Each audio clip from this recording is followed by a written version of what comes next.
అవసరాలకు నిధులు దారి మళ్లించడం వల్ల కేంద్రం నుంచి రావాల్సిన తదుపరి వాయిదాలు నిలిచిపోయి తెలంగాణకు తీరని నష్టం జరిగింది. మా ప్రభుత్వం అధికారంలోకి రాగానే ఈ పరిస్థితి వెంటనే గుర్తించి 2014-15 నుండి 2023-24 ఆర్థిక సంవత్సరం వరకు కేంద్ర ప్రాయోజిత పథకాల కింద బకాయి పడ్డ నిధులన్నింటినీ సంబంధిత శాఖలకు సుమారు 3,000 కోట్ల రూపాయలను ఈ ఆర్థిక సంవత్సరంలో విడుదల చేయటం జరిగింది. మన రాష్ట్ర అభివృద్ధి కోసం కోఆపరేటివ్ ఫెడరలిజం స్ఫూర్తితో కేంద్ర ప్రభుత్వంతో సత్సంబంధాలు కొనసాగిస్తూ 2021-22 సంవత్సరంలో రాష్ట్రానికి కేంద్ర ప్రాయోజిత పథకాల ద్వారా వచ్చిన నిధులు 4,826 కోట్ల రూపాయలు కాగా మా ప్రభుత్వం ఈ ఆర్థిక సంవత్సరం ఇప్పటిదాకా 7,072 కోట్ల రూపాయలను సాధించింది. ఇదే ఒరవడిని కొనసాగిస్తూ మరిన్ని నిధులను సాధించడానికి రాష్ట్ర ప్రభుత్వం చిత్తశుద్ధితో ప్రయత్నిస్తుంది. అధ్యక్ష, రుణ పునర్వ్యవస్థీకరణ ఏ రాష్ట్రానికైనా ఆర్థిక క్రమశిక్షణ అనేది అభివృద్ధికి మూలాధారం. రాబడికి మించి చేసే అప్పులు ఆ ఆర్థిక వ్యవస్థ మనుగడనే ప్రశ్నార్థకం చేస్తాయి. గత ప్రభుత్వ హయాంలో పరిమితులకు మించి చేసిన అప్పుల కారణంగా రాష్ట్ర ఆర్థిక వ్యవస్థపై తీవ్ర భారం పడింది. ఈ తప్పిదాన్ని సరిదిద్దేందుకు గత ప్రభుత్వం అధిక వడ్డీకి తెచ్చిన రూపాయలు 25,612 కోట్ల రుణాలను తక్కువ వడ్డీకి పునర్వ్యవస్థీకరించింది అని చెప్పడానికి సంతోషిస్తున్నాం. అంతేకాకుండా రుణ చెల్లింపుల వ్యవధిని పెంచి అసలు చెల్లించాల్సిన కాలాన్ని 20 నుంచి 39 సంవత్సరాలకి పొడిగించింది. ఈ రుణ పునర్వ్యవస్థీకరణ ద్వారా 2025-26 నుండి 2031-32 దాకా చెల్లించాల్సిన 34,058 కోట్ల రూపాయల నుంచి 11,915 కోట్లకు తగ్గింది. దీని ద్వారా రాష్ట్రానికి 22,142 కోట్ల రూపాయలు క్యాష్ అవుట్ఫ్లో తగ్గి నగదు వెసులుబాటు కలిగింది. గతంలో TUFIDC సంస్థ 10.2% వడ్డీతో తీసుకున్న 172.02 కోట్లు, తెలంగాణ రోడ్డు డెవలప్మెంట్ కార్పొరేషన్ 9.7% వడ్డీతో తీసుకున్న 2,204.06 కోట్ల రూపాయల రుణాలను 8.6% వడ్డీకి రీస్ట్రక్చర్ చేసుకున్నాము. దీని ద్వారా మొత్తంగా ఈ ఆర్థిక సంవత్సరంలో సుమారు 27,988 కోట్ల అధిక వడ్డీ రుణాలను తక్కువ వడ్డీకి మార్చుకున్నాం. 16వ ఆర్థిక సంఘం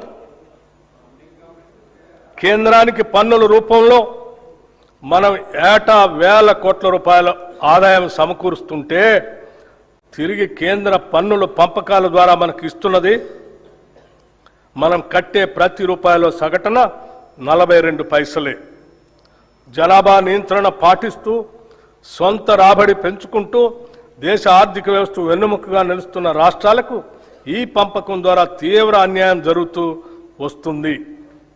ఈ చారిత్రక లోపాన్ని సరిదిద్దేందుకు మన ప్రభుత్వం 16వ ఆర్థిక సంఘం ముందు బలమైన వాదనను వినిపించింది.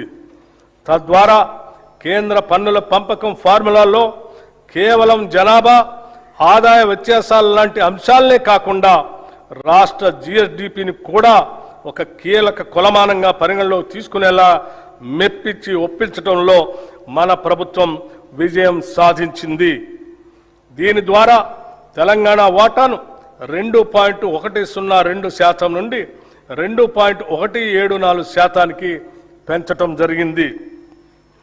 తెలంగాణ రాష్ట్రాన్ని దేశంలోనే భవిష్యత్ ఆర్థిక శక్తిగా అభివృద్ధి చేయాలనే లక్ష్యంతో తెలంగాణ రైజింగ్ గ్లోబల్ సమ్మిట్ 2025ను డిసెంబర్ 8-9 తేదీల్లో హైదరాబాద్లోని భారత్ ఫ్యూచర్ సిటీలో విజయవంతంగా నిర్వహించాం. ప్రధాన రంగాలలో ప్రపంచ స్థాయి పెట్టుబడులను ఆకర్షించడానికి ఈ సమ్మిట్ ఒక ముఖ్య వేదికగా నిలిచింది. ప్రపంచవ్యాప్తంగా సుమారు 2,000 మంది అంతర్జాతీయ ప్రతినిధులు, పెట్టుబడిదారులు, విధాన రూపకర్తలు, ఆర్థిక నిపుణులు, సాంకేతిక రంగ నిపుణులు ఈ సమ్మిట్లో పాల్గొన్నారు. ఈ సమ్మిట్లో నోబెల్ ప్రైజ్ గ్రహీతలు ఆర్థికవేత్త శ్రీ అభిజిత్ బెనర్జీ, సామాజికవేత్త శ్రీ కైలాష్ సత్యార్థి, ఆర్బీఐ మాజీ గవర్నర్లు శ్రీ దువ్వూరి సుబ్బారావు, శ్రీ రఘురామ రాజన్, ఆర్థికవేత్త శ్రీ అరవింద్ సుబ్రహ్మణ్యన్, యునైటెడ్ కింగ్డమ్ మాజీ ప్రధాని Shri Tony Blair, World Economic Forum ప్రతినిధి శ్రీ జెర్మీ జగ్గన్స్ వంటి ప్రముఖులు పాల్గొన్నారు. అదేవిధంగా పరిశ్రమల రంగం నుంచి శ్రీ శంతన్ నారాయణ్, శ్రీ ఆనంద్ మహేంద్ర, శ్రీ ప్రేమ్ వాట్సా, శ్రీ ఎరిక్ స్వైడర్ వంటి ప్రముఖ పారిశ్రామికవేత్తలు కూడా పాల్గొన్నారు. ఈ సమ్మిట్ సందర్భంగా తెలంగాణ రైజింగ్ విజన్ 2047 పత్రాన్ని అధికారికంగా విడుదల చేయటం జరిగింది. ఈ విజన్ పత్రం క్యూర్, ప్యూర్, రేర్ అనే 3 ప్రాంతాల ఆధారంగా సమతుల్య సుస్థిర అభివృద్ధి సాధించడానికి రాష్ట్ర దీర్ఘకాలిక అభివృద్ధి వ్యూహాన్ని ప్రతిపాదించింది. సమ్మిట్ సందర్భంగా దాదాపు 100 పైబడి ఎంఓయూలు కుదుర్చుకున్నాం. వీటి ద్వారా సుమారు 5,75,000 కోట్ల రూపాయలు పెట్టుబడులు పెట్టడానికి పెట్టుబడిదారులు తమ ఆసక్తిని వ్యక్తపరిచారు. హైదరాబాద్లో సాఫ్రన్ సిఎఫ్ఎం అంతర్జాతీయ ఏరోక్రాఫ్ట్ ఇంజన్ యొక్క మెయింటెనెన్స్, రిపేర్ మరియు ఓవరాల్ ఎంఆర్ఓ సదుపాయ కేంద్రాన్ని ప్రారంభించడం ఒక చారిత్రాత్మక ప్రభుత్వ విజయం. గౌరవ ముఖ్యమంత్రి శ్రీ రేవంత్ రెడ్డి గారు దావోస్లో next gen life sciences policy 2026-2030ను ఆవిష్కరించారు. ఈ పాలసీ లక్ష్యం 2030 నాటికి ఆర్టిఫిషియల్ ఇంటెలిజెన్స్ పరిశోధనాభివృద్ధి మరియు ఆధునిక తయారీ రంగాల్లో తెలంగాణను ప్రపంచంలో మొదటి 5 లైఫ్ క్లస్టర్లలో ఒకటిగా నిలపటం. ఈ రంగంలో ఇప్పటిదాకా 73,360 కోట్ల పెట్టుబడుల్ని ఆకర్షించాము. దీనివల్ల 1,00,000 మందికి ప్రత్యక్షంగా మరియు 2,50,000 మందికి పరోక్షంగా ఉద్యోగాలు సృష్టించబడతాయి.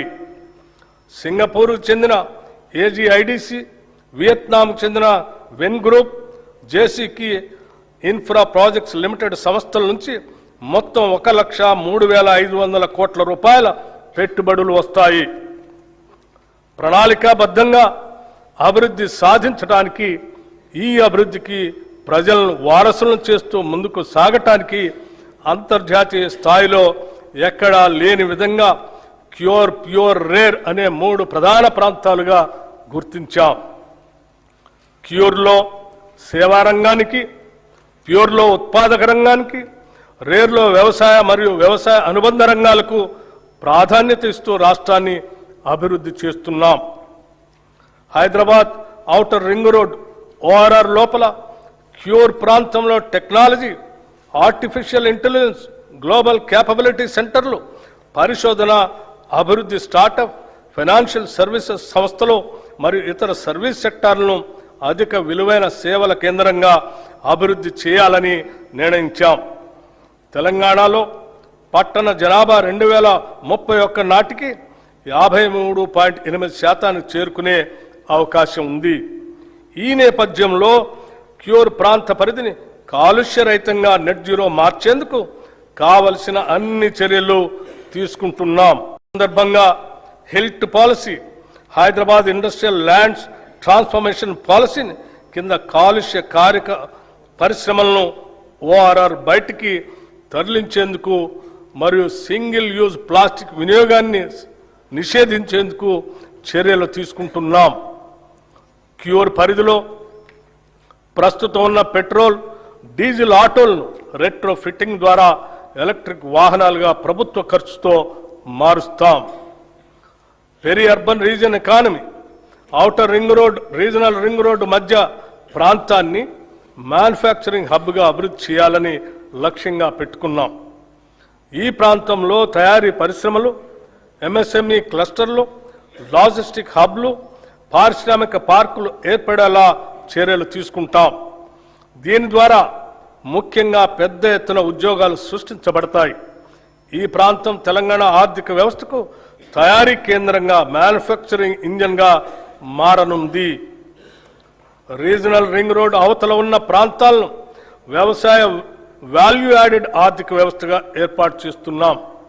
ఇందులో ఆహార ప్రాసెసింగ్ పరిశ్రమలు, విలువ ఆధారిత వ్యవసాయం, పర్యావరణ పర్యాటక రంగం పై ప్రత్యేక దృష్టి సారిస్తున్నాం.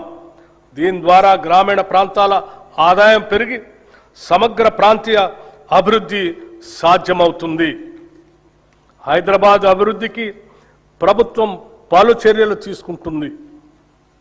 ఔటర్ రింగ్ రోడ్ అవతల లోపల ఉన్న 20 మున్సిపాలిటీలను 7 కార్పొరేషన్లను విలీనం చేస్తూ జిహెచ్ఎంసీ ప్రాంతాన్ని పరిపాలనా సౌలభ్యం కోసం ప్రభుత్వం పునర్వ్యవస్థీకరించి నగరంలో సమ్మిళిత మరియు సమాన అభివృద్ధిని సాధించే దిశగా మన ప్రభుత్వం జిహెచ్ఎంసీని కొత్త డివిజన్లు మరియు బ్లాకులతో కూడిన గ్రేటర్ హైదరాబాద్, సైబరాబాద్ మరియు మల్కాజ్గిరి అనే 3 నగరపాలక సంస్థలుగా విభజించింది. అనేక పాలనాపరమైన సంస్కరణలతో పాటు ప్రణాళికాబద్ధమైన అభివృద్ధి కోసం సమర్థులైన అధికారుల్ని నియమించడం జరిగింది. ఈ పునర్వ్యవస్థీకరణ ద్వారా పరిపాలనా వికేంద్రీకరణ, స్థానిక స్థాయిలో జవాబుదారీతనం పెంపు, మౌలిక సదుపాయాల అభివృద్ధి మరియు పౌరులకు వేగవంతమైన సేవలు అందుబాటులోకి రానున్నాయి. ఈ 3 మున్సిపల్ కార్పొరేషన్లతో పాటు హైదరాబాద్ మెట్రోపాలిటన్ వాటర్ సంస్థ, హైడ్రా వంటి సంస్థలన్నింటినీ సమన్వయపరిచే ఒక సంస్థను ఏర్పాటు చేయడానికి తగిన చట్ట సవరణ చేయాలని నిర్ణయించాం. ప్రపంచవ్యాప్తంగా అతివేగంగా అభివృద్ధి చెందుతున్న గ్లోబల్ సిటీల జాబితాలో ఇప్పటిదాకా మన దేశంలో ఢిల్లీ, ముంబై వంటి పట్టణాలు మాత్రమే టాప్ 10 లిస్టులో ఉన్నాయి. ఇప్పుడు హైదరాబాద్ కూడా ఆ జాబితాలో చేరబోతున్నది. పోలీస్ కమిషనరేట్ పునర్వ్యవస్థీకరణ గురించి హైదరాబాద్ మహానగర ప్రాంతంలోని పోలీస్ వ్యవస్థ సామర్థ్యాన్ని బలోపేతం చేయటం కోసం ఈ ప్రాంత పోలీస్ వ్యవస్థ పరిధిని హైదరాబాద్, సైబరాబాద్, మల్కాజ్గిరి, ఫ్యూచర్ సిటీ అనే 4 కమిషనరేట్లుగా పునర్వ్యవస్థీకరించాము. హైదరాబాద్ గొప్ప చారిత్రక నగరంగా ప్రపంచవ్యాప్త గుర్తింపు కలిగి ఉంది.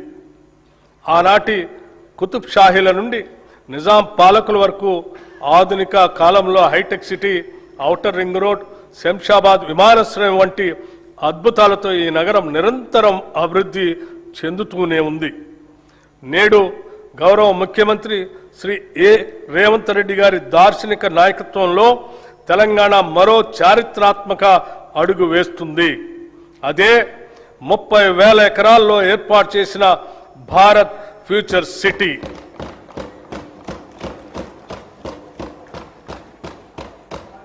రేడియల్ రోడ్ల నిర్మాణం ఫ్యూచర్ సిటీని నేరుగా